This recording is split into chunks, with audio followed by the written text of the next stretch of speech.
Dans un tourbillon d'émotions, une pause peut être un havre de paix. Dans cette vidéo, on va regarder comment transformer un affrontement en un échange fructueux. Dans une discussion, qu'est-ce que l'on ressent quand les émotions prennent le dessus? C'est souvent un mélange de frustration et de tension, surtout si on se sent incompris. Quelle est la première étape pour désamorcer la situation? Il faut avant tout reconnaître les signes d'agitation. Je pourrais dire, je sens que la conversation devient difficile, et si on faisait une petite pause? Comment faire comprendre à l'autre que le débat devient stérile sans être offensant? La communication non violente est la clé.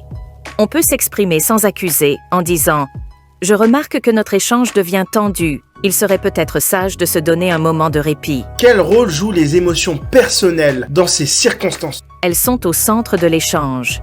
Il est essentiel de partager ses sentiments sincèrement, mais avec douceur. Par exemple, « Mon intention n'est pas de blesser, mais de comprendre et de nous comprendre. » Et si le ton monte malgré tous nos efforts? Il est important de rester calme et de suggérer un nouveau départ. Prenons un moment pour respirer et réfléchir, puis recommençons notre discussion avec calme. Comment réaffirmer le but commun sans paraître condescendant? Il faut être authentique et rappeler les intentions positives.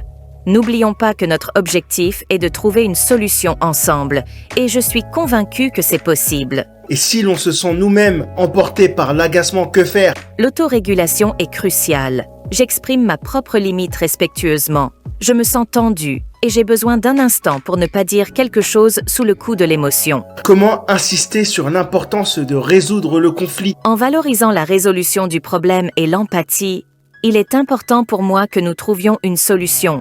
Parlons de ce que tu ressens et de tes perspectives. Que faire si l'autre personne refuse de faire une pause? Il faut parfois insister avec tact. Je comprends que tu veuilles continuer, mais je crains que nous ne faisions que tourner en rond. Une pause pourrait nous aider à y voir plus clair.